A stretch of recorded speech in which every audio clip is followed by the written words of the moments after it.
اعوذ باللہ من الشیطان الرجیم بسم اللہ الرحمن الرحیم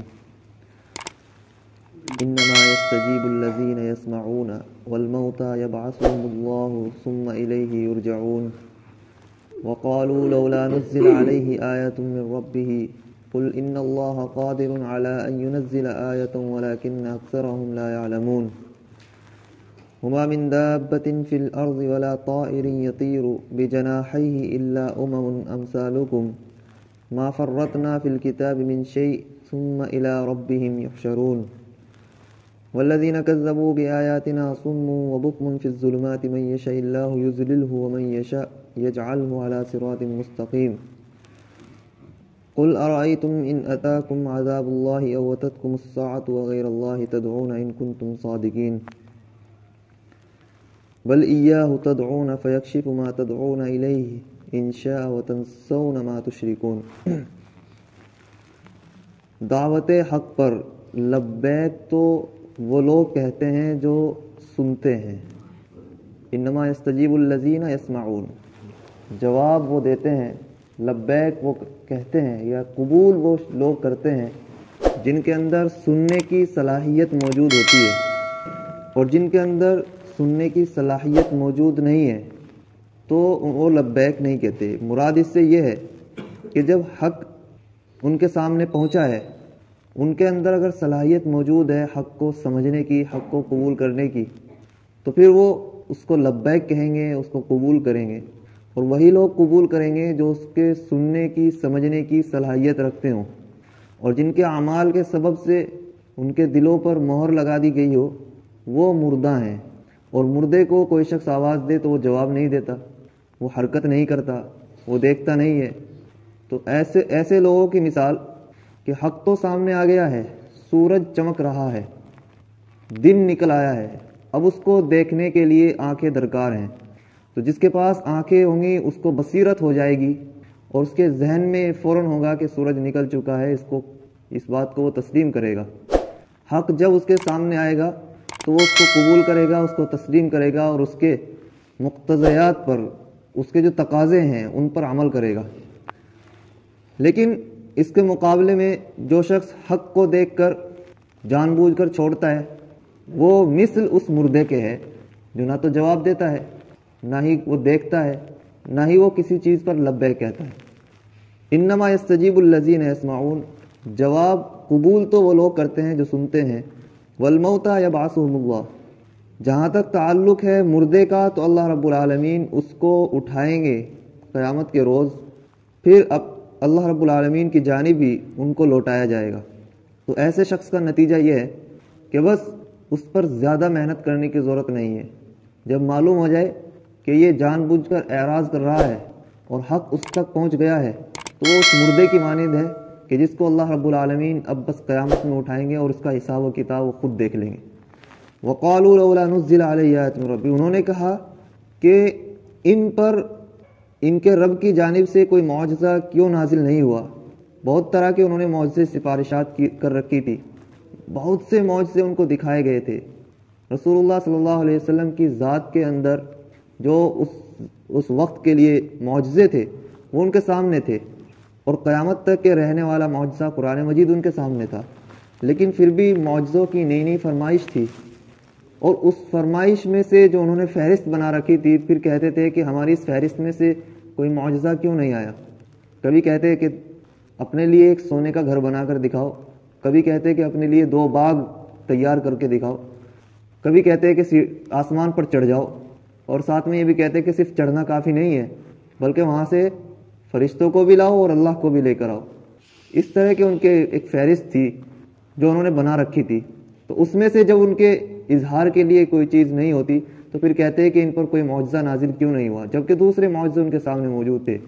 لیکن یہ اللہ رب العالمین کی حکمت ہوتی ہے، جیسے کہ گزشتہ میں بھی آیا کہ جب انہوں نے کہا کہ فرشتے کو کیوں اللہ نے ان کے ساتھ نہیں لگایا کہ وہ ساتھ ساتھ تصدیق کرتا جاتا، تو اللہ نے اس کے جواب میں یہ کہا تھا کہ لو انزلنا ملائکۃ لقضی الامر، اگر ہم فرشتے کو نازل کرتے ان کے ساتھ میں تو پھر فیصلہ ہو چکا ہوتا، پھر ان کو مہلت نہیں دی جاتی. ثم لا ينظرون، پھر ان کو مہلت نہیں دی جاتی بلکہ پھر انکار کرنے پر سیدھا عذاب ہوتا.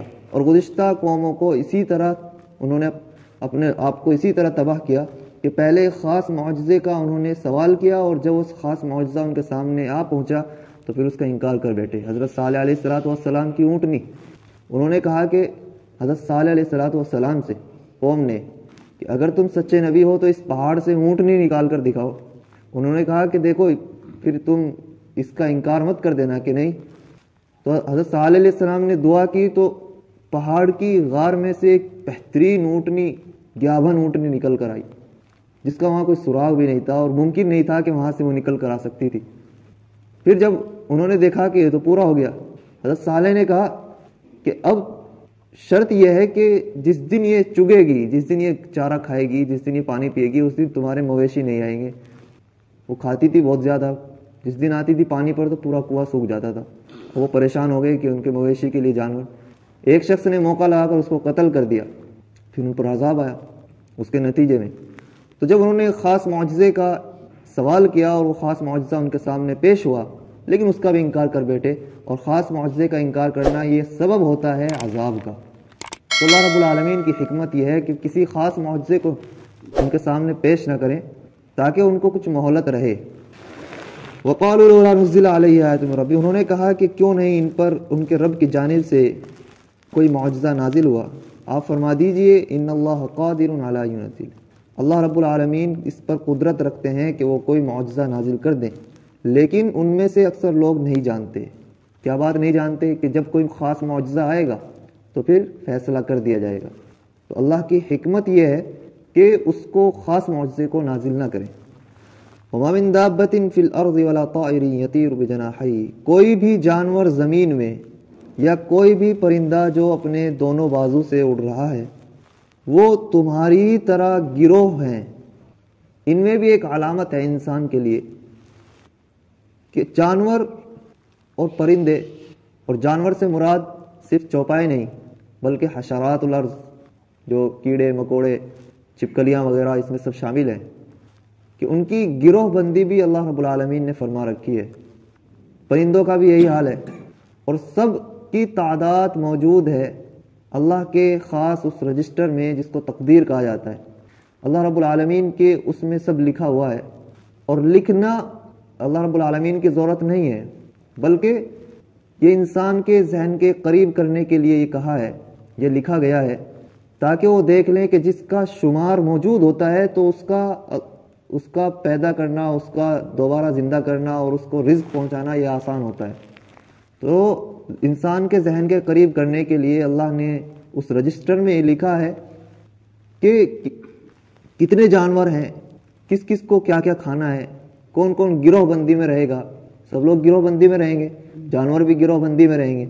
تو اللہ نے جب اس کو لکھ لیا ہے تو ذہن کے اس بات کے قریب ہو گیا کہ اللہ کے شمار میں موجود ہے. جب اللہ کے شمار میں موجود ہے تو پھر اس کو دوبارہ زندہ کرنا. حدیث میں آتا ہے کہ ایک بکری جو سینگ والی ہے اس نے اگر کسی بے سینگ کے ٹکر ماری ہے تو اس کا بھی انصاف ہوگا.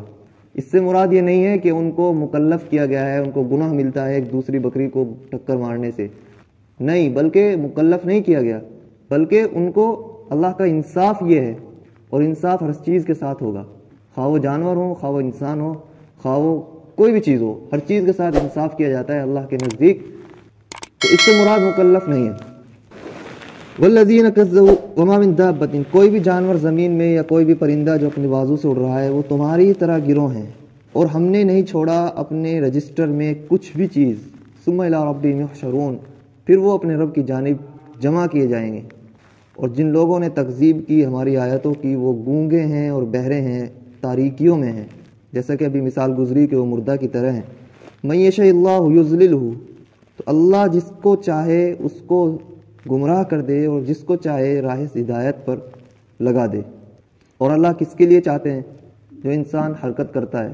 انسان خود چاہے گا تو اللہ رب العالمین چاہیں گے، اور جو انسان خود نہیں چاہے گا تو پھر اللہ رب العالمین کی جانب سے تخلیق. دیکھو فعل کی دو چیز ہوتی ہیں کوئی بھی کام کرنے کا، ایک تو انسان کا فعل اور ارادہ ہوتا ہے، پھر اس کے پیچھے تخلیق ہوتی ہے اللہ رب العالمین کی جانب سے. مثلا قرآن اٹھانے کا اگر میں نے ارادہ کیا تو اللہ نے فوراً اس کے پیچھے تخلیق کیا کہ میرے اندر وہ قدرت پیدا ہوئی کہ میں قرآن اٹھاؤں.